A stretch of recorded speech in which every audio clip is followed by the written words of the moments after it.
Fire alarm बजता है तो आप अलार्म नहीं तोड़ते बल्कि धुएं की वजह तलाशते हो। लॉजिकल बात है ना? लेकिन दुनिया तो सबकॉन्शियस प्रोग्रामिंग के धुएं को इग्नोर करके बस आलस का अलार्म चुप कराने के पीछे पड़ी है। हमारे सबकॉन्शियस में 3 बिलीफ सिस्टम होते हैं जो हमें कुछ भी बड़ा करने से रोकते हैं। इस वीडियो के आखिर तक हम आलस को मैसिव एक्शन में बदलना सीख जाएंगे। खुद से जीतने वालों को मेरा सलाम और प्रणाम। फियर ऑफ फेलियर को समझने की जगह अलार्म तोड़ने की कोशिश। एक 13 साल के बच्चे के साथ भी कुछ ऐसा ही हो रहा था। क्लास टीचर ने माँ को चिट्ठी लिखी, आपके बच्चे में टॉप करने की क्षमता है, लेकिन ये बहुत आलसी है, हर बात भूल जाता है, टाइम पर नहीं आता, जिस कारण ये क्लास में पीछे रहता है। टीचर ने बच्चे पर टैग लगा दिया आलसी है, लेकिन माँ बाप समझदार थे। उन्होंने डांट लगाने की जगह पूछा, तुम्हें सबसे ज्यादा किस सब्जेक्ट से डर लगता है? अगर वो सब्जेक्ट हटा दे तो तुम क्या बनना चाहोगे? लड़के की आंखें चमक उठी। वह बोला, मैं आर्मी में जाना चाहता हूँ, मुझे मैथ्स से बड़ा डर लगता है। मैथ्स की ट्यूशन लग गई। किस्मत से टीचर भी ऐसा था जिसने पढ़ाने की जगह मैथ्स के बारे में रोचक कहानियां सुनाई। सब्जेक्ट में इंटरेस्ट आया तो दिमाग लगाया, साथ में पढ़ाई में कॉन्फिडेंस आने लगा। लड़के ने आगे चलकर क्लास में तो टॉप नहीं किया, लेकिन किसी तरह आर्मी का एग्जाम पास कर लिया। आर्मी में जाकर उसकी दिलचस्पी युद्ध, पॉलिटिक्स और डिबेट में बढ़ी। एक दिन वही आलसी लड़का यूके का प्राइम मिनिस्टर बना। नाम था विंस्टन चर्चिल। वही विंस्टन चर्चिल जिसने वर्ल्ड वॉर 2 के कठिन समय में अपने देश का नेतृत्व किया, हिटलर का बहादुरी से सामना किया, और यही सो कॉल्ड लड़का दृढ़ इच्छा शक्ति और कर्मठता की मिसाल बना। तुम जन्म से आलसी नहीं हो। इस कहानी से ये बात साफ होती है कि कोई आलसी पैदा नहीं होता, या तो बन जाता है या फिर बना दिया जाता है। और आलस के पीछे सबसे बड़ा कारण है फियर ऑफ फेलियर का, क्योंकि किसी को भी गलती करना या बेवकूफ दिखना पसंद नहीं है। इसलिए दिमाग कठिन काम और सब्जेक्ट्स को अवॉइड करने लगता है, फिर काम टालने की आदत पड़ जाती है। विंस्टन चर्चिल जैसे होशियार लोग तो इस डर को आलस और लापरवाही के लिबास में छिपा लेते हैं, और अगर ये इनके साथ हो सकता है तो किसी के साथ भी हो सकता है। फियर ऑफ फेलियर मिटाने का एक बहुत प्रैक्टिकल तरीका है। जानबूझ के बेकार शुरुआत करो, पहला सवाल ही गलत करो, या जो पढ़ रहे हो वो 4 लाइन जल्दी जल्दी पढ़ लो। फिर खुद से कहो, देखो बहुत बुरा किया, कुछ समझ में नहीं आया। फिर खुद से कहो, कुछ नहीं हुआ, आई एम परफेक्टली ओके, मैं अभी भी ठीक हूं और दुनिया खत्म नहीं हुई। धीरे धीरे काम बिगड़ने का डर छोटा होता जाएगा। दिमाग सीखेगा कि गलती हुई पर मैं सेफ हूं।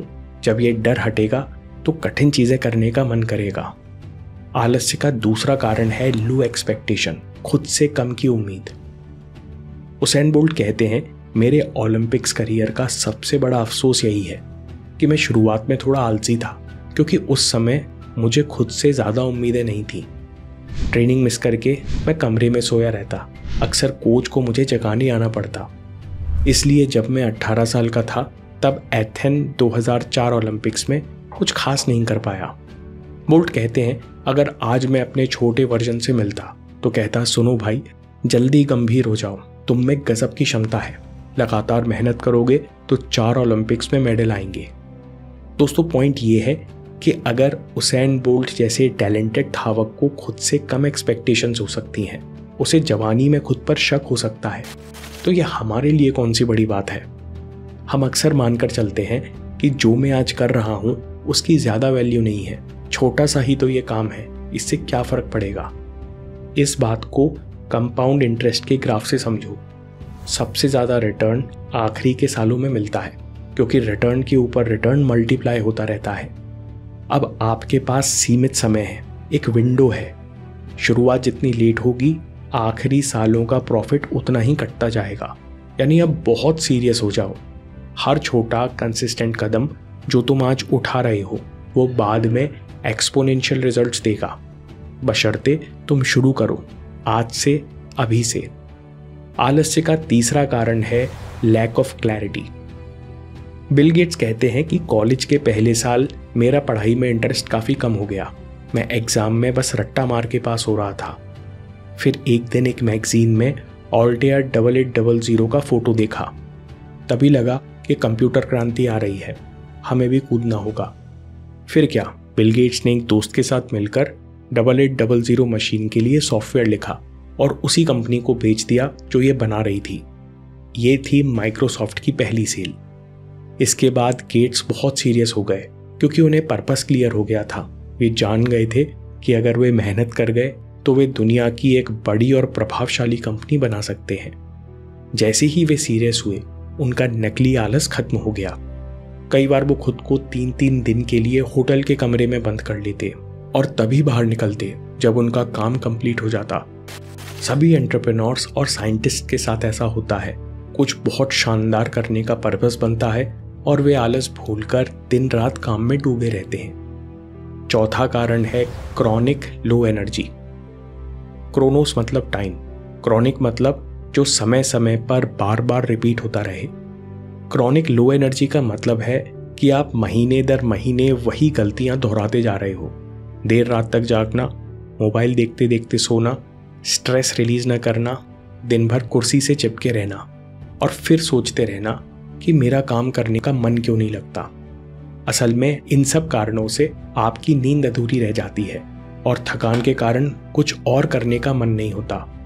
और जब थकान बाकी तीनों फैक्टर्स के साथ जुड़ती है तो आलस एक पहाड़ बन जाता है। दोस्तों, हमने सीखा हर सफल इंसान कभी ना कभी आलस से परेशान था। यानी आलस आना परेशानी नहीं है, आलसी बने रहना असली परेशानी है। क्योंकि समय के साथ आलस आपकी आइडेंटिटी का हिस्सा बन जाता है, आपकी सोच ही सड़ा देता है। कहीं आपकी सोच में तो आलस नहीं आ चुका? कैसे चेक करेंगे? Pride in ignorance. मैं बहुत कंफ्यूज्ड हूं, पता नहीं कैसे कर पाऊंगा। मैं कोशिश तो कर रहा हूं ना। अगर ऐसी बातें कहते हुए आपको अटपटा नहीं लगता, जबान नहीं लड़खड़ाती, तो समझ लीजिए कि आपको एवरेज मेंटालिटी का इन्फेक्शन हो चुका है। एवरेज मेंटालिटी से एवरेज एक्शन जन्म लेता है, जो कहता है कोशिश करूंगा पर पता नहीं क्या होगा, यानी पहले से ही शक है, जो मुश्किल आने पर बीच में ही हाथ खड़े कर देता है। ध्यान दीजिए, एवरेज एक्शन आलस से भी ज्यादा खतरनाक होता है, क्योंकि सोसाइटी इसे नॉर्मल मानती है। हर कोई ऐसे ही सोचता है और ऐसे ही बात करता है। जबकि सच ये है, एवरेज एक्शन आपकी लाइफ में कभी काम नहीं करता। आप खुद ही देख लो, आपने आज तक जो भी रिजल्ट पैदा किए हैं उसके पीछे 100% कमिटमेंट था, चाहे वो फिटनेस हो, करियर हो, फाइनेंस या फिर रिलेशंस। इसलिए आज से 3 काम करो और इस एवरेज मेंटालिटी को उखाड़ फेंको। सबसे पहले, रिजेक्ट एवरेज एवरीवेयर। आज से अभी से मैसिव एक्शन लो। दोस्तों, 4 लेवल के एक्शंस होते हैं। सबसे पहला, कठिनाई देखकर भाग जाना। दूसरा, कुछ ना करना। तीसरा, कोशिश करना। और चौथा सबसे पावरफुल होता है मैसिव एक्शन, यानी इतना बड़ा, इतना तेज, इतना आक्रामक एक्शन कि रिजल्ट्स भी उसी रफ्तार से पैदा हों। कार्डन कहते हैं इंटेंसिफाई, मल्टीप्लाई, डोमिनेट। यानी 10x इंटेंसिटी से इतना काम करो कि एवरेज रिजल्ट का तो सवाल ही पैदा ना हो। एवरेज मेंटेलिटी हटाने और मैसिव मेंटेलिटी लाने के लिए दूसरा काम है, दिन में 2 बार वीकली गोल्स लिखो। हम लोग गोल बनाने में सबसे बड़ी गलती क्या करते हैं? हम साल में या महीने में बस 1 बार गोल लिखते हैं, फिर भूल जाते हैं, क्योंकि हमारा दिमाग उसी चीज़ पर बार बार फोकस करता है जो सामने होती है। फिर लाइफ में जब प्रॉब्लम्स आती हैं तो हम अपना मिशन भूलकर उसी प्रॉब्लम के बारे में सोचते रहते हैं। ग्रैंट कार्डन कहते हैं वीकली गोल्स बनाओ और उसे दिन में 2 बार, एक बार सुबह और एक बार रात में लिखो, जिससे दिमाग को गोल पर फोकस रीसेट करने की आदत पड़ जाए। जैसे आपका गोल है हफ्ते में 3.5 घंटे इंग्लिश स्पीकिंग प्रैक्टिस करना, क्योंकि इंटरव्यूज पास आ रहे हैं, लेकिन आज का दिन छूट गया, तो नॉर्मल कंडीशंस में आप बार बार सोचते रहोगे कि अरे यार आज कैसे छूट गया, मैं शायद कर नहीं पाऊंगा, बेकार महसूस करते रहोगे। इसकी जगह जब आप दोबारा गोल लिखोगे कि अब बचे 6 दिन में 3.5 घंटे प्रैक्टिस करना है, कल दिन में किसी भी तरह 15 मिनट एक्स्ट्रा समय निकालूंगा और वीकली टारगेट पूरा करूंगा। मैसिव मेंटेलिटी के लिए तीसरी बात, शिफ्ट योर माइंड। एवरेज से बार बार मैसिव एक्शन सोचो। शॉप और कंज्यूम की जगह बिल्ड एंड ओन। देखते हैं क्या होगा की जगह अर्न माइंडसेट, मौका बनाओ करने से ज़रूर होगा।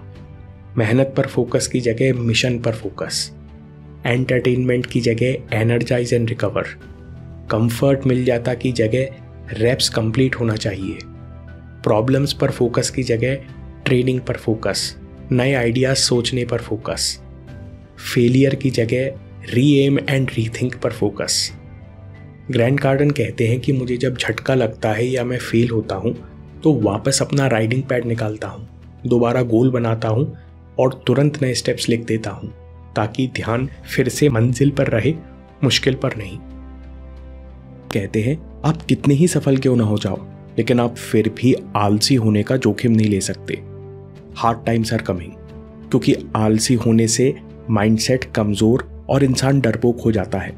वो चैलेंजेस और नई अपॉर्चुनिटीज से भी डरता है, जिस कारण जीवन में बार बार मुश्किलें अट्रैक्ट करता रहता है। आलस के पीछे 4 कारण हैं और आलस आना स्वाभाविक बात है, लेकिन हम आलसी बने नहीं रह सकते क्योंकि ये एवरेज मेंटेलिटी बना देता है, जिस कारण एवरेज एक्शन पैदा होता है जो कहता है कोशिश तो करूंगा लेकिन भरोसा नहीं है, मुश्किल होगा तो बीच में छोड़ दूंगा और कंफ्यूज हो जाऊंगा। एवरेज एक्शन आलस से भी ज़्यादा खतरनाक होता है क्योंकि हर कोई इसे नॉर्मल बात मानता है। इसलिए आज से मैसिव मेंटेलिटी अपनाओ, रिजेक्ट एवरेज एवरीवेयर। जीवन का कोई भी पहलू हो, मैसिव एक्शन लो, इतना बड़ा, इतना तेज, इतना आक्रामक एक्शन कि रिजल्ट भी उसी रफ्तार से पैदा हो। दूसरा काम, दिन में 2 बार वीकली गोल्स लिखो, सुबह उठने के बाद और रात में सोने से पहले। इससे आपका फोकस बार बार अपने वीकली गोल पर आता रहेगा और आप प्रॉब्लम्स, गलतियों को इग्नोर करते रहेंगे। तीसरा काम, शिफ्ट योर माइंड। एवरेज से मैसिव एक्शन के बारे में सोचो, देखते हैं क्या होगा से मैं काम करूंगा तो ज़रूर होगा सोचो। थोड़ा कंफर्ट मिल जाता की जगह सोचो कि 4 रैप्स तो और लगाने ही लगाने हैं। अपने डेली एफर्ट्स में ये 3 चीज़ें लेकर आओ, इंटेंसिफाई, मल्टीप्लाई और डोमिनेट। जीतने के लिए नहीं बल्कि डोमिनेट करने के लिए खेलो। दोस्तों, क्या आपने रॉकेट को तेज ऊपर उड़ते हुए देखा है? ऐसा लगता है कि ये ऊर्जा से आकाश चीर देगा, लेकिन अगर यही रॉकेट धरती की तरफ मुड़ा हो तो क्या होगा? विनाश। हमारे साथ भी यही हो रहा है। जवानी में बहुत ऊर्जा है लेकिन दिशा गलत। क्या हो अगर इसी ऊर्जा को ध्यान, फोकस और करियर में लगाया जाए? इसके लिए आपको 5 मजबूत पिलर्स चाहिए जो आपका ब्रह्मचर्य नहीं गिरने देंगे। इस पर अगला वीडियो जरूर देखिए या बात के लिए सेव कर लीजिए, क्योंकि आपके समय से कोई वीडियो, कोई ऐप, कोई न्यूज़ कीमती नहीं है। मैं काम के किस्से लाता रहूंगा। हिम्मत, हरकत, होशियारी, हम जीतेंगे।